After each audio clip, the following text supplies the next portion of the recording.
He trained alone in a basement gym, far from the spotlight. No hype, no excuses, just brutal intensity and unwavering discipline. 6-time Mr. Olympia, a pioneer of blood and guts training. This isn't just bodybuilding. This is the mindset of Dorian Yates. I went from total isolation, just doing whatever to be the best bodybuilder in the world without any compromise. You know, I'm almost hidden away from the world. I was a shadow. I didn't go to family social events. During those Mr. Olympia years, I think, because I was pushing the body weight up, you know, to unnatural levels. Too much exercise is not healthy because it has a negative. You're looking for the benefit. So my question is, how can we get the benefit with minimizing the negative? And what's the negative? Well, it's kind of like free radical production. But Dorian's been doing so much more after bodybuilding, and we want to talk about what he does to stay fit, to stay healthy, what he kind of knowledge he's picked up over the years on health, wellness, longevity. So we're gonna get started.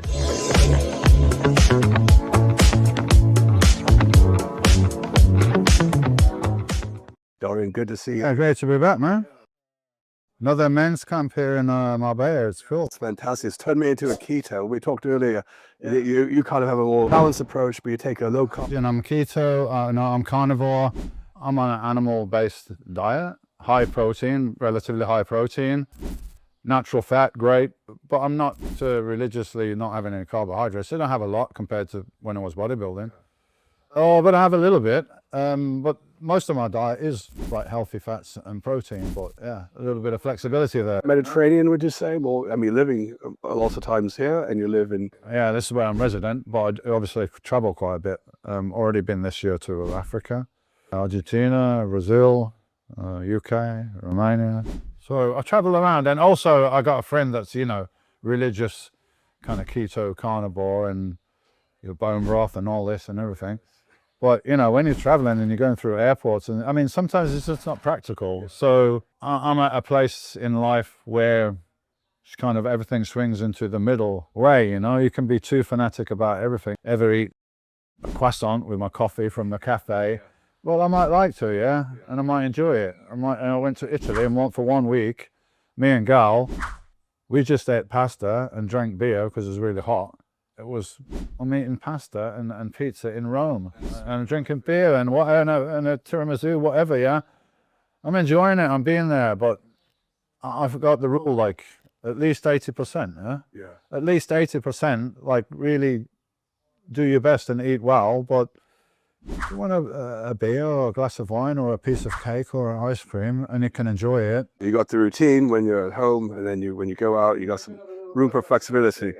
And there's some things in life, you can really enjoy them, you know? Of course, some things can, you know, wine, we could say, be destructive, definitely, but if you had a nice glass of wine with your steak or something, and you can, you know, appreciate the taste of the wine and the tones, and you feel good, why not? You know, that's not going to hurt you. You tell me, mate. I said, if I live a really full life and, you know, made love to lots of women and traveled around the world and everything, and I had all these experiences. Of course, I want to look after myself, I want to look after my body, I want to feel good.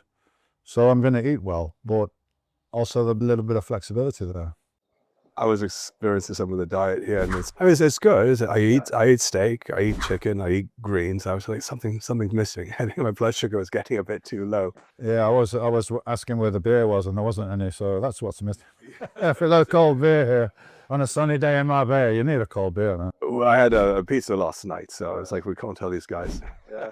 Well, the diet's a good part, a good foundation, obviously, but not getting too crazy with one camp or the other. I don't eat a lot in comparison, like 6 meals a day when I was a professional bodybuilder. Now I eat twice a day, and I might have a smoothie, you know, protein shake or something in between. So I don't eat a lot, and I feel good. I go to the gym and I train, but you know, just bodybuilding. But, you know, we're thinking we got to eat before we go to the gym, but no, not really, because if you think when you go to the gym, what are you using for energy? You're using glycogen. Carbohydrates that's stored in your muscle that you ate previously, probably yesterday evening, yesterday afternoon, who knows, but they're stored. You're going to use that, yeah?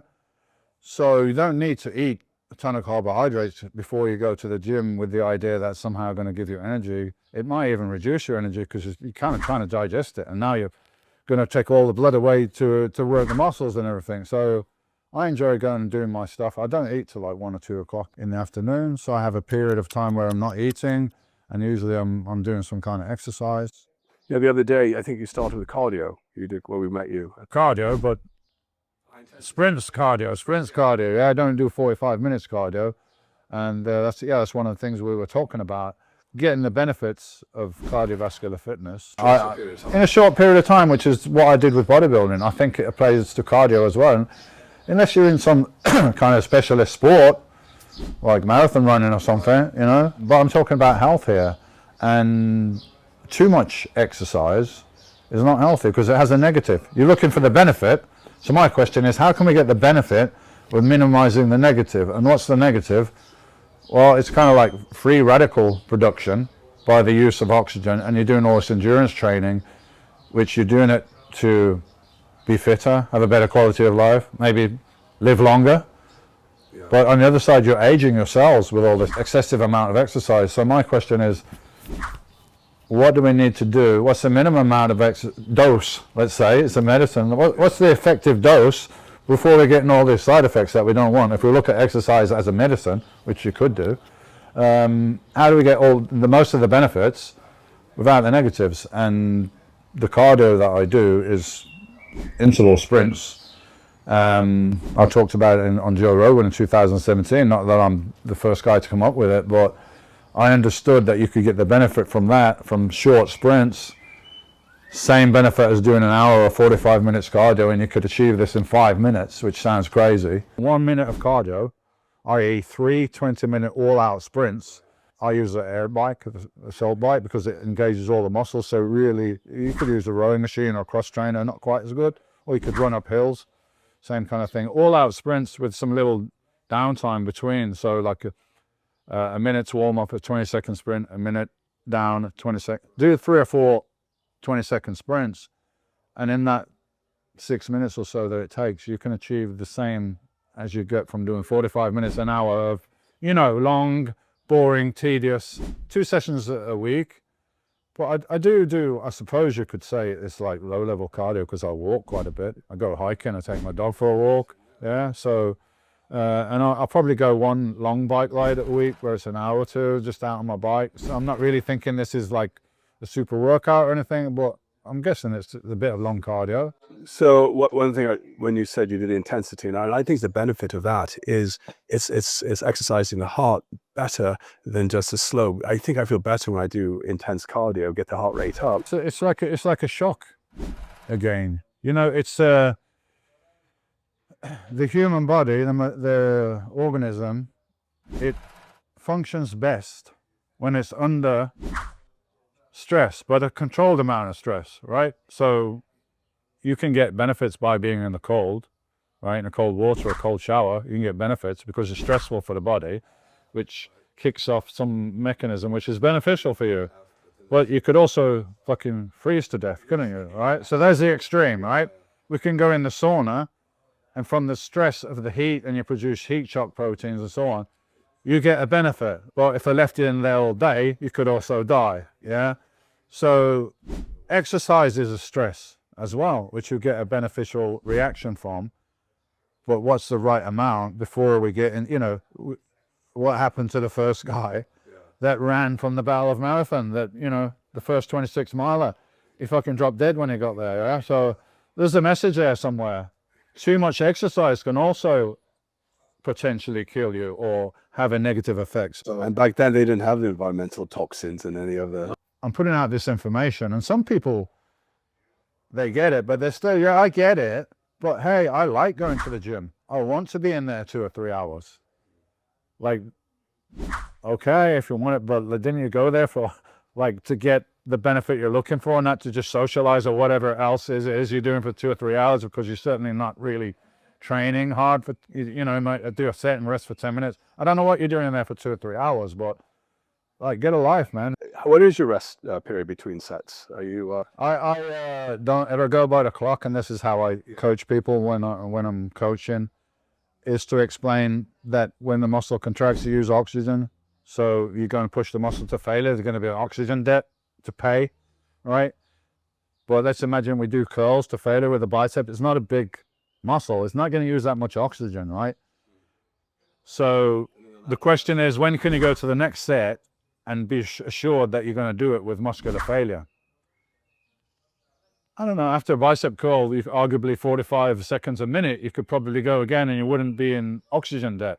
But if you did a 20 reps to failure leg press, deadlift, or squat, you're probably looking at 3, 4, maybe more minutes before you're breathing somewhat normal and you got your faculties back and you're able to go hit another set and hit that muscular failure before you're doing cardio failure. You know, if we're three together and I said, come on, we're going to do a set of 20 rep squat, absolute failure, and you're nearly falling over the bar, and we rack it back up, and you're on the floor, and I'm telling you a minute later, let's go again, you're not going to be able to perform because you're going to run out of air, oxygen, right? So the answer is it depends on the size of the muscles involved, the muscle groups involved. Something you can't put an exact time on, and different people have. So I just look at people, and generally if they're able to like start talking to me fairly well, then I'm feeling they're pretty much ready to go again. But if they're still breathing heavy, there's no point putting another set because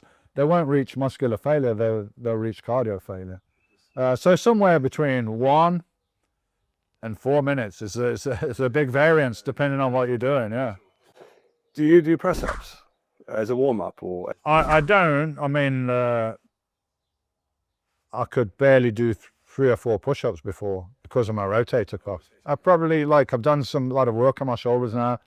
I probably do, if I did 15 press-ups, it'd probably be to failure now because the weakness through the rotator cuff and the tricep and everything. But yeah, why not? If you're doing shoulders or triceps, not a bad exercise. that's part of my warm-up, and I do 100 standing squats on my own.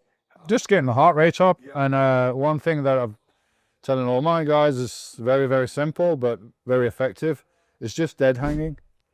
Just dead hanging from the chin and bar. Yeah.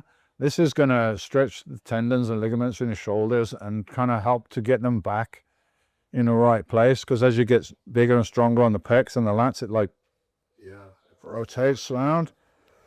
And there's not much room at the front. There you got the bicep tendon going through there, the supraspinatus, and it kind of gets pinched in there and it gets inflamed. And we all had it. I had it, but I didn't have a fucking clue what it was. Like, nobody explained to me, and like there was no internet to go look. I had anatomy books and everything, but it's not quite the same.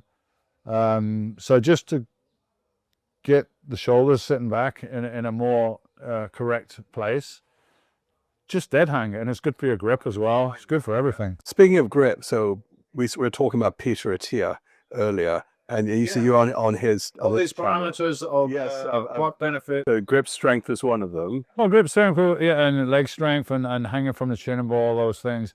I mean, grip strength makes sense because grip strength is probably reflective of your general strength. I don't think it just, the fact that you get to got a good grip and your legs don't fucking work, it wouldn't be too good, but it's probably a good measurement of your overall. Have you tried, you've probably done before, you grab 2 weights on either side, each half of what your body weight is, and then you walk around. I think it's for a minute. Yeah, like farmer's walk. Right? Your farmer's walk, yeah. I tried it the other day, but it's hard because if you have to look at your watch, if I can see a clock, then you can like hold out and You're walking or you're standing still. I was walking up and down to the gym, and so I did about 50 minutes. I did about 50 kilos, 59 kilos each side. I was like, it's a good exercise, farmer's walk, especially like when you're like careful with your pace and you feel everything going up the chain and you put your shoulders back and, concentrate on doing it with really good posture. Yeah. I've been doing it as part of my recovery from the hip surgery and everything. I didn't get quite up to those weights because I want to do it a bit longer, like 2 minutes walking up and down, but I use the kettlebells. It's quite, I feel a bit more comfortable to hold and walk with those, but really concentrate on the posture and on my walking and everything because of the recovery. So yeah, it's a good exercise. But some of these, these things, these numbers that you hear, muscle mass is 400% protective, and I don't know if some of those things work out. I'm sure it's very beneficial for your health. We're talking about the VO2 max, and I know, like, when Peter Attia says that, he says it so matter of fact, like, if you don't have a great VO2 max, you're going to die, and that kind of obsesses me a little bit, as they would anyone else. But he's just so matter of fact. This is it. Probably don't. I don't think they necessarily outlive people that are just generally healthy, because how they achieve such an extraordinary VO2 max is excessive amounts of exercise, which brings its own negatives. Or something genetic, and then the thought is, if you don't have that genetic gift, then you have to bring it with. Yeah, there's only so much you can improve it. Just like strength, some people are going to have double the strength for somebody else just genetically. So I think it's difficult to put percentages on the benefits of different types of exercise. I think if you yeah, which is not healthy in itself. Right? It's a paradox, right? You know? Absolutely. I think you should do some muscle training, some strength training, and the older you get, the more important it is, because muscle's an organ, and it's going to help regulate your metabolism and stop you slipping into like pre-diabetes and diabetes, which is just going to really kick in the aging. So yeah, and a decent VO2 max, I think, would be useful, and also, you know, working on mobility and flexibility a little bit. So I do a bit of everything, which you have to be the best at something. To be the best at something is in no way a balanced situation, yeah, which is, you know, where I'm at now, and I feel like the most comfortable, secure, balanced, peaceful. I've done that. I went from total isolation, just doing whatever to be the best bodybuilder in the world without any compromise, to an OCD extreme, where I wouldn't socialize. I mean, it was unnecessary, but it was necessary for me, yeah, because I felt like I had all the odds against me, so I had to stack everything that I could in my favor, whether it's another hour's sleep or any little thing that could help me. I had to do it, yeah. So in my mind, so I put myself on a self-imposed kind of lockdown. You know, I'm almost hidden away from the world. I was a shadow. I didn't go to family social events. Were you 20s? I was like 21, and I started like, I'm doing this. Because I remember the 90s. I had a flatmate at uni, and you know, he would wear the big, heavy, you know, like the sweatshirts, baggy clothes, and then after you warm up, then maybe unveil to get this. You know, that was part of the culture. Big jug of water, you know, carry around everywhere. We used to call them 10 men, you know, or 10 jumpers, because people used to wear a sweatshirt on top of a jumper on top of something else to make themselves look bigger, you know, and they'd be all covered up but looking really big. Now the guys have got like a stringer on, and they're like, you know, 100 pounds. That's serious. Well, yeah, I don't know if you ever watched in America, Saturday Night Live, the Hands and Friends or whatever. They're making fun of Arnold, and they were wearing the whole sweat. Yeah. And anyway, it was quite funny. So do you think you're probably better heart healthy now than you were when you're a bodybuilder? Yeah. During those Mr. Olympia years, I think, because I was pushing the body weight up, you know, to unnatural levels.